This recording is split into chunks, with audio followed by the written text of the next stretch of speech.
Hey everyone, welcome back to a brand new video, and today I'm super excited for this one because it's another comparison video that I have been planning to do for a very long time. So with that, I can't wait to do this, but before we continue off, here's one thing I want to say. I hope you guys really enjoyed the Moana play because it was such a fun yet a little tricky BH play to do, but totally worth the wait of making it on the 25th. Alright, back to the main topic. So you might be wondering what kind of movies I'll be comparing. Well, for today, I thought of this. So I'll be comparing the Shrek series and the Ice Age series. Yep. Now, I've seen a lot of videos on a lot of people comparing the Shrek series and the Ice Age series, and yeah, I can see that they have some few similarities, mostly with the characters, but there are some few differences I see through each of these movies. So for this comparison video, I'm going to do an icebreaker and tell how these movies are completely different, but also have some few similarities with each other. So, yep, this is going to be a very fun one. And also, of course, for next year, both of them will be getting sequel films coming out, with Shrek 5 and Ice Age 6 coming out in December of 2026, which is a very rare thing for a Shrek movie and an Ice Age movie need to be releasing with each other, since they are released in either a year before or a year after these movies. And I'll get to that later on in a bit of this video, but definitely looking forward to Shrek 5. Not too sure about Ice Age 6, but we'll check it out because of Minions. Anyways, I can't wait to do this, so let's get started. Now, the first thing I'm going to compare that a lot of people have compared are the characters. And looking at both these movies, I can definitely see of how each of the characters are similar in somewhat.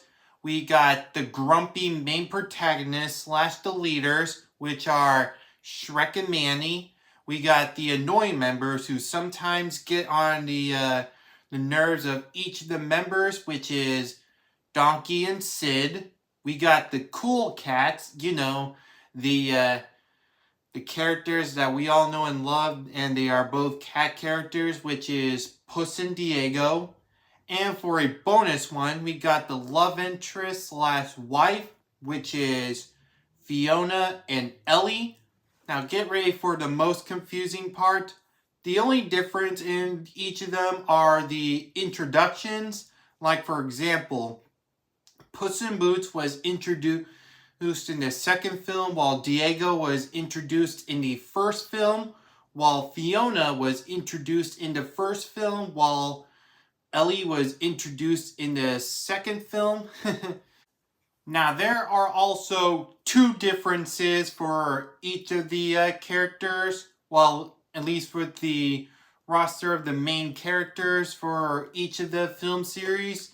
Like, for example, one of them are the recurring members of the group, the ones that have appeared a lot in backgrounds or sometimes helping out each of the characters.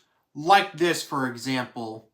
For Shrek, it has a recognizable cast of fairy tale members who are recurring members of Shrek and his friends. Like, for example, there's Gingy, there's Pinocchio, there's the Three Little Pigs, there's the Big Bad Wolf.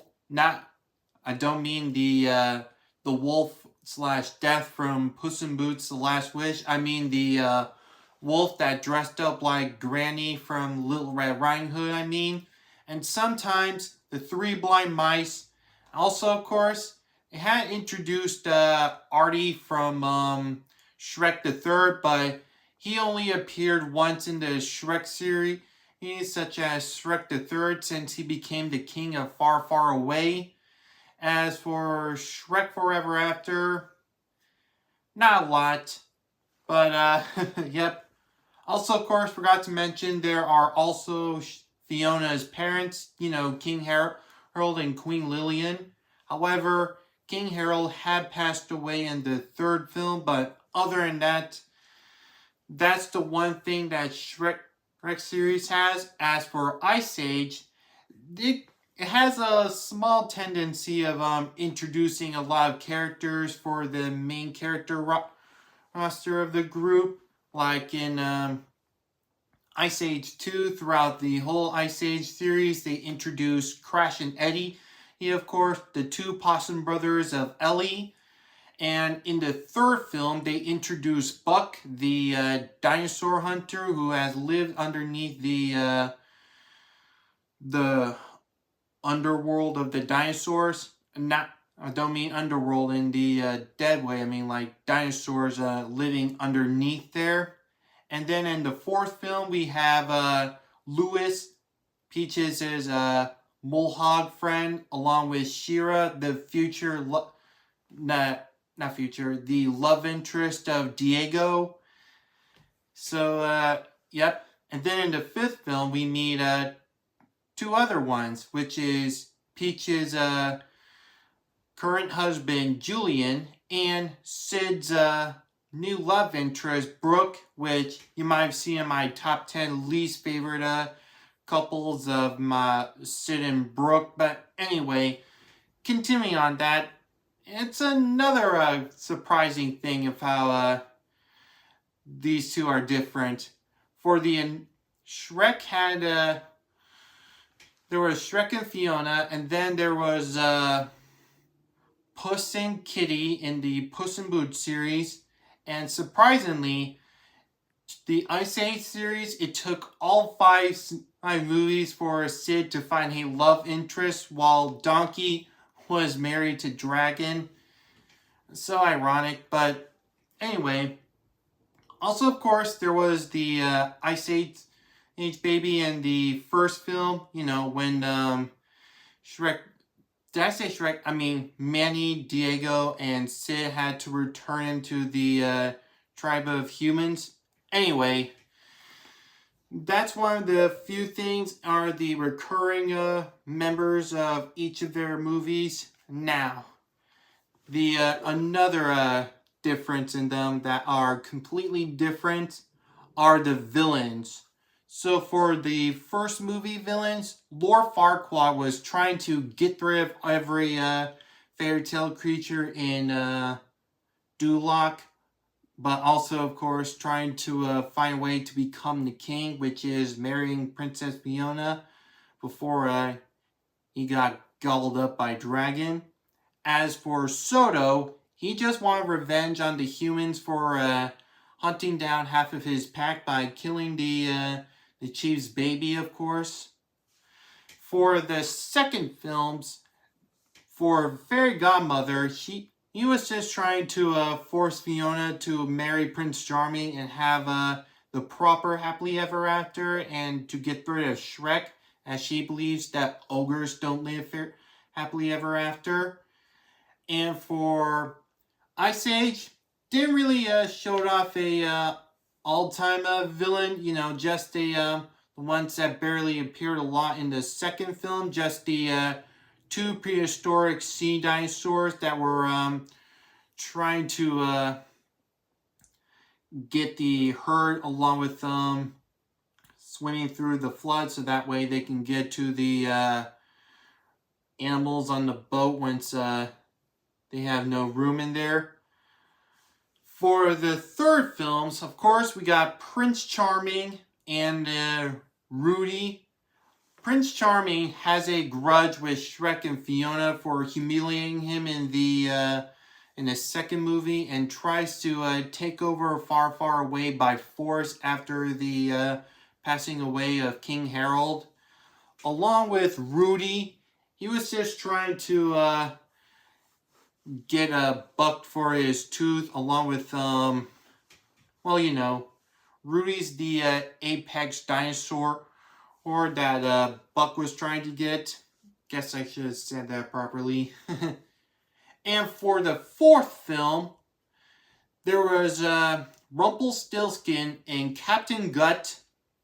Now, Rumpelstiltskin attempted to make a deal with King Harold and Queen Lillian into signing over their kingdom over to him, but failed. So that way he tried to rewrite time before preventing Shrek from being ever born. So that way he could get his chance to get the kingdom of Far, Far Away. As for Captain Gut, he had no business until Manny and his herd destroyed Captain Gut's first ship and then stole their second one.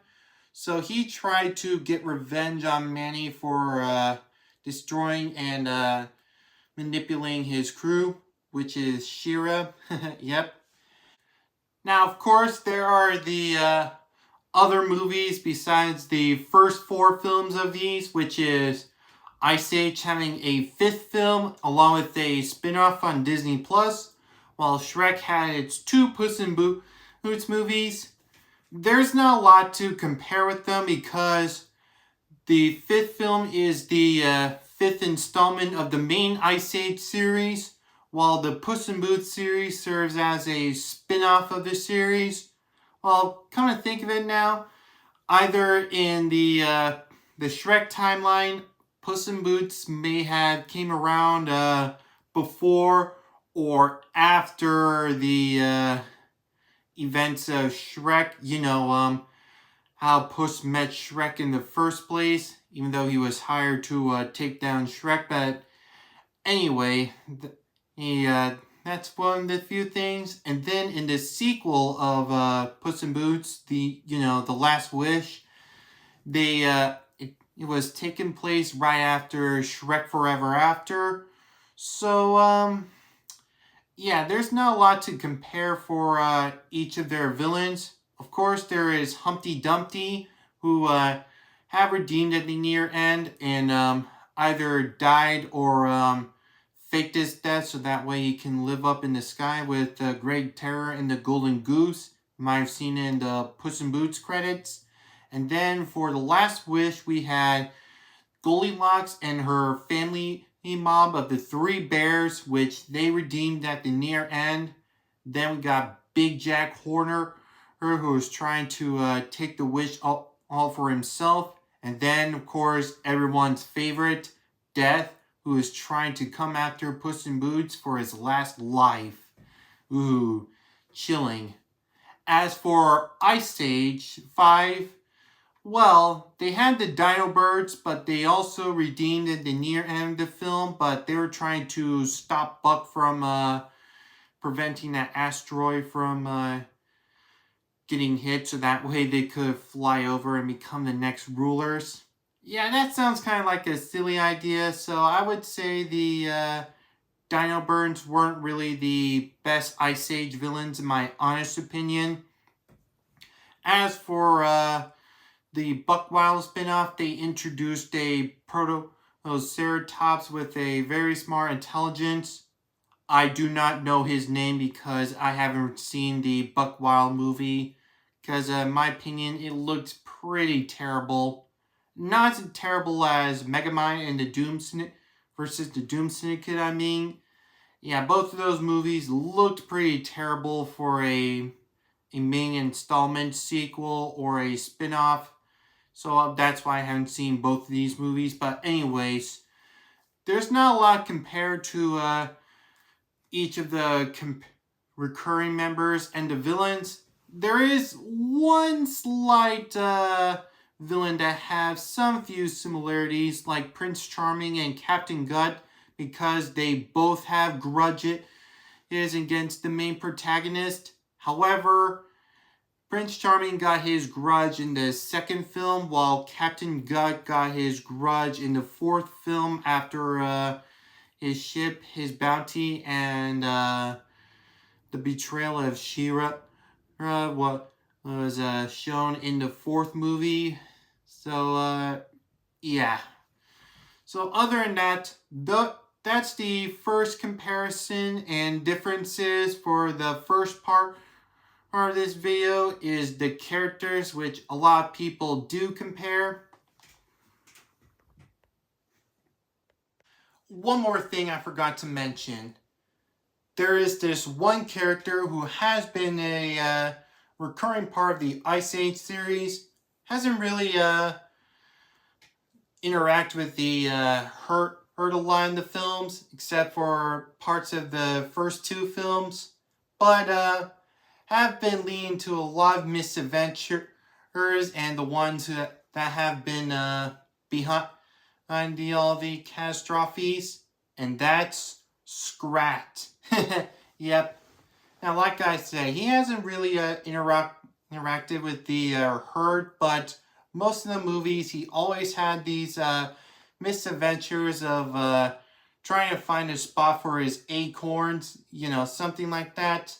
In the first film, he was trying to, but always had a bad of luck with ice cracking, crashing in and snow being struck by lightning. And then at the near end of the first film, when Scrat was thought out, sorry about that, he lost his acorn, but attempted to place a coconut, which caused a huge volcano to begin to erupt. Erupt. Silly me. And then in the second film, he's still trying to get his acorn around the ice areas of the flood, because how else is he going to place his acorn? And then at the near end of the flood scene, he was the one who ended the flood because of the little holes that he cracked. It was by accident, but he was the one who saved the day, but nearly cost his life, but was saved by Sid, which Scrat didn't felt too fond of it because he was at the acorn heaven. And then in the third film, there was Scrat, the love interest. Well, start off as a rival because she wanted the acorn as well, but then they became lovers at the middle of the film. And then at the near end of the film, Scrat's obsession with the acorn continued off, which brought back to the bitter rivalry, which ended up getting them separated. And then in the fourth film, like I mentioned, Scrat was the one who caused the continents to change as he was trying to get his acorn in the core of the earth, which was a big ball, which whenever it moved, it started to crack around it until he finally escaped in a bad way. But luckily enough, he did have his own arc of fighting Scratlantis, which he sunk because of his acorn obsession, if you might have seen in the end of Continental Drift, which I kind of find that a little bit cringe. And then in the fifth film, he discovered the alien spaceship, which nearly caused the huge meteor to crash into the Earth, of course. Luckily enough, the herd managed to stop it in time using the crystals and the volcano to send it back. However, he was the one who accidentally created Mars. That one was a big whoopsie. So, yep. So, comparing to that, they do have Scrat, the character behind the Ice Age throughout their adventures, as Scrat has his own misleading adventures. The Shrek series do not. Yep. Another thing I almost forgot. Both of the third films have the one thing in common. Both the main protagonist and the wife have become parents since Shrek and Fiona had Fergus, Fargo, and Felicia, while Manny and Ellie had Peaches, of course. The only difference for that is that in the fourth film of the films that they grew up, like for example, Shrek and Fiona's kids stayed as babies until their first birthday party. You know, how they stayed super young, something like that. And then in the fourth Ice Age movie, Peaches has grown up to become a teenager. And then in the fifth film, she grew up more and then married Julian in something like that. But other than that, the third film really had the one thing of common of the main protagonist becoming a father. Her, yep. And it's real sad that the Fergus, Fargo, and Felicia didn't grow up a lot in the four films. Hopefully they grow up in the Shrek 5, you know, if they become preteens or somewhat like how Peaches did. That's why I'm kind of hoping for Shrek 5 because of saw this cool fan art of Fergus, Fargo, and Felicia as preteens, and I thought it would be a cool idea for Shrek 5, and hopefully that does happen in the movie, so fingers crossed for that. Now, the other thing that I'm going to be comparing for this video are the movies. You know, like how their plots and how many movies that they have, and the how they were released in the year. Sometimes I recognize which animated movie or any kind of movie gets released by the year, of course. That's one of my specialties as a movie expert. Anyways, looking at the plots for each of their movies, they are completely different. Like, they have no similarities in with somewhat. Well, some few parts I do see, but most of them are completely different. Like for this, for example, in the Shrek series, in the first film, Shrek's home gets overrun by fairy tale creatures. So with that, he makes a deal with Lord Farquaad to relocate him if he can rescue Princess Fiona from the tower. And eventually, Shrek forms a deep bond with Fiona. And then at the near end, they fell in love and they got married. And then with the second film, it's all about the relations between Shrek and Fiona, of how much they would love each other and they would do anything to change, but they accept it for being who they are, as sometimes love doesn't always have to be beautiful, and how they have their happily ever after without the fairy godmother's help. In Shrek the Third, Shrek, Donkey, and Puss sets out on a mission to find Arthur Pendragon, Fiona's cousin, so he won't have to be the king, but Arthur would. But we'll have to go through Prince Charming's reign to conquer it and become the king after the passing of King Harold.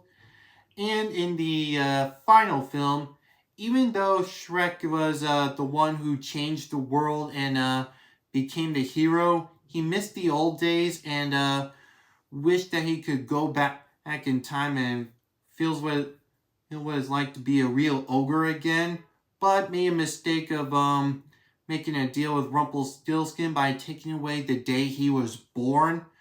So with that, Shrek realized that he had everything from the start, just didn't know it yet.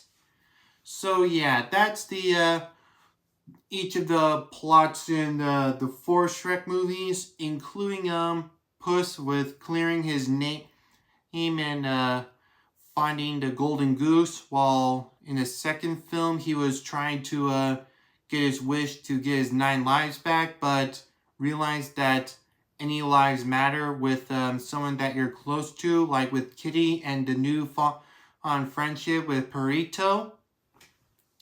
As for Ice Age, in the first Ice Age movie, Manny has formed a trio with Sid and Diego, along with himself, to return the baby back to the human tribe, and then eventually at the near end, they became a herd. It's a weird word, but hey, normal is overrated anyways. And then in the rest of the 4 films, they went through a lot of catastrophic things that can happen in the world. Like in the second film, they had to go through global warming as the ice around the valley is starting to melt, which will soon bring out a huge flood. In the third film is about time capsuling, since they were dinosaurs underneath it, and looks like most of the dinosaurs and the vegetation hasn't aged up a lot. That kind of remind me a little bit of time capsuling. You know, like you put something in a box or a tube and then you bury it, for like 10 years or more. And then after when it's time, you unbury it to see what's inside of it. That's what the Lost World of the dinosaurs kind of remind me of. Time capsuling. Please forgive me. I kind of forgot what it was called before editing this video. Anyway, the fourth film was all about the continental changes. You know, how the Earth changes is from time to time. You know, the continents, I mean, they change throughout. Even though in the fourth Ice Age movie, it was all Scrat's fault because of he reached into the core of the Earth and spun it around, which caused a lot of continents to change and crack. You know, something like that.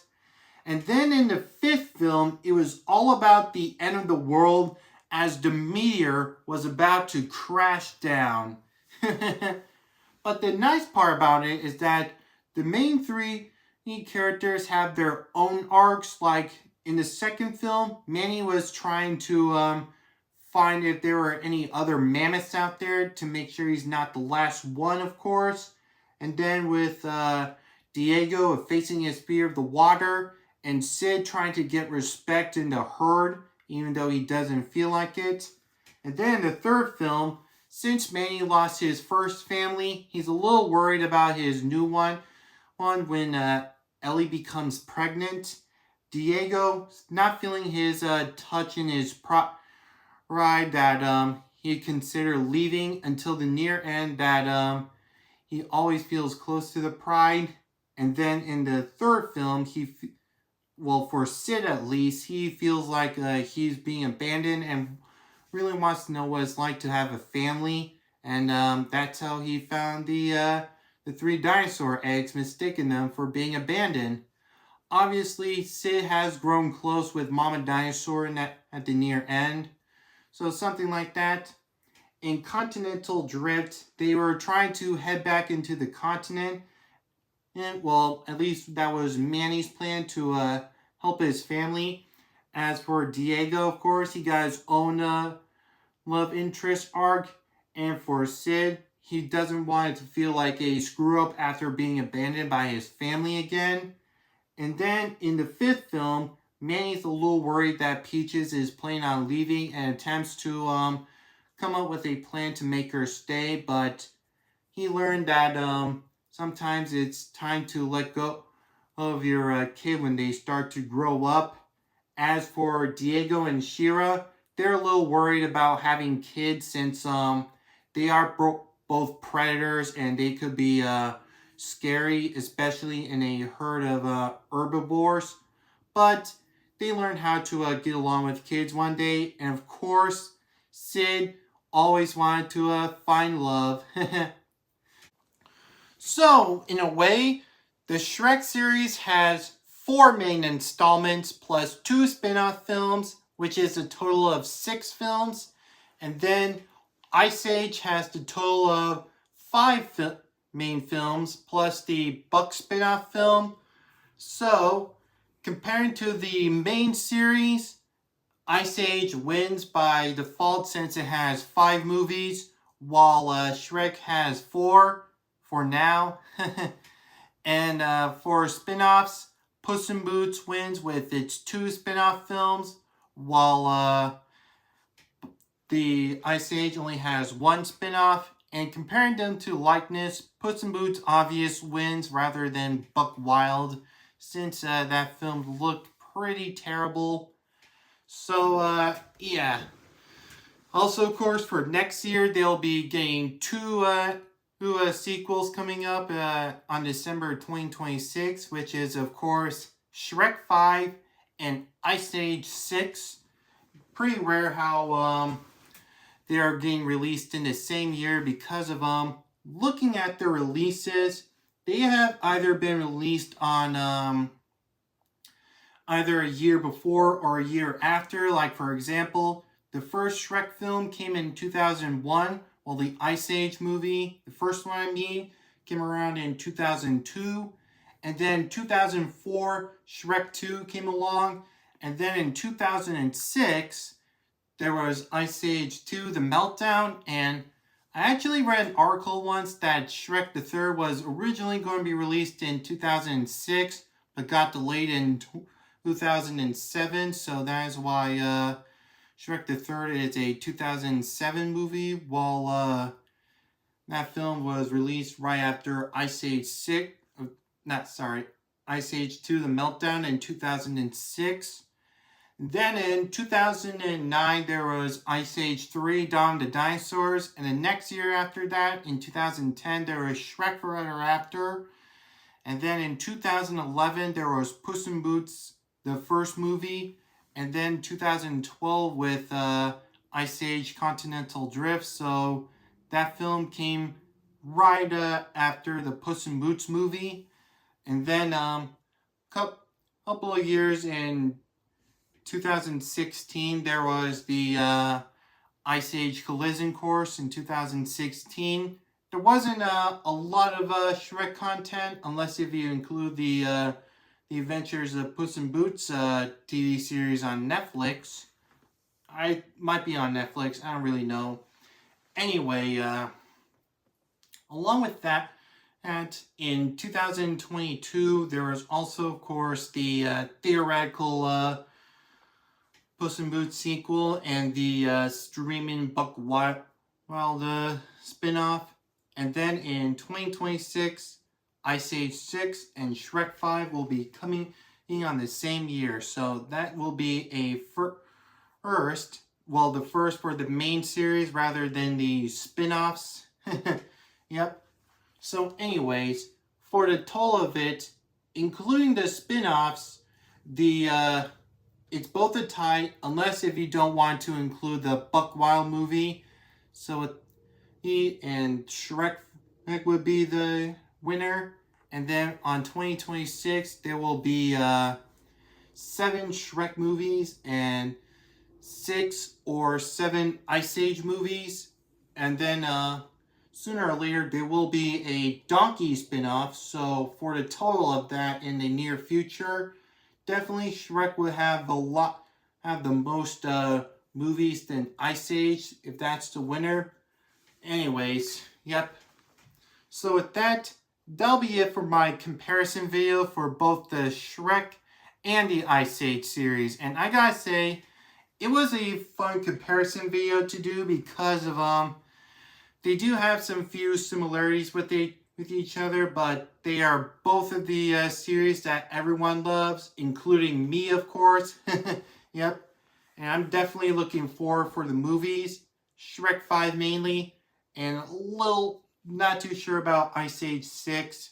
Yeah, I decided to watch Ice Age 6 since Shrek 5 got delayed for Minions 3, and I kind of got upset about that. But anyways, really looking forward for both of those movies next year. I can't wait for the surprising plot for Shrek 5. As for Ice Age 6, I am super curious of how the plot of Ice Age 6 will go because of course, in the next films right after the first one, it was all about the global phenomenon. So I'm kind of curious of which global phenomenon that the herd will go through, including Scrat and his kid. If you mind seeing the Disney Plus series where Scrat has adventures with his kid that he didn't know about. So yeah, I am curious of what adventure or global phenomenon that the herd would go through in the sixth film. I am a little bit curious on that.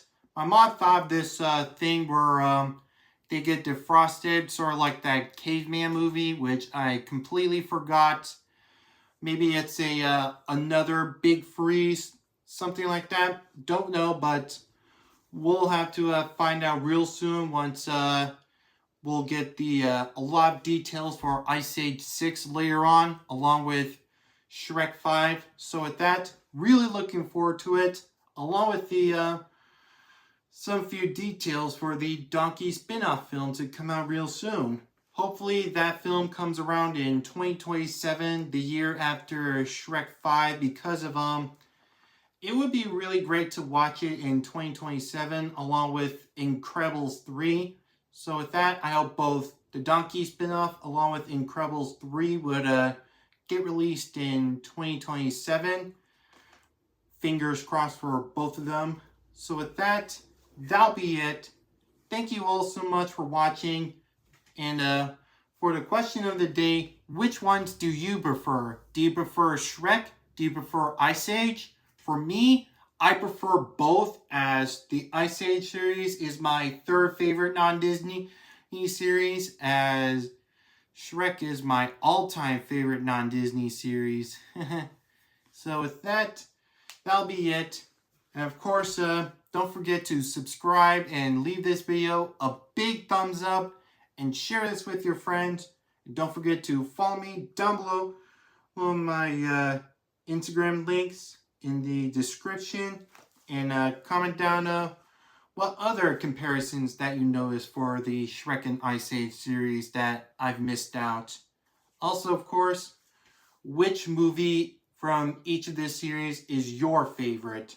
Obviously, for me, it's the first ones because they always cherish me. So with that, see you all next time, everyone. Looking forward to these two sequels next year. Bye. Hey, it's me, BDH, but I'm also known as the Brick Dragon Hero. That video was great, huh, Applex? You said it, BBJ. And if you want to see more of the Brick Dragon Hero videos, all you gotta do is subscribe. Follow Brick Dragon Hero on Instagram. Like for this video. Share this with your friends. And comment down below what you think of that video. And don't forget to check out the last video. So thanks for watching and have a brick day. Whoosh.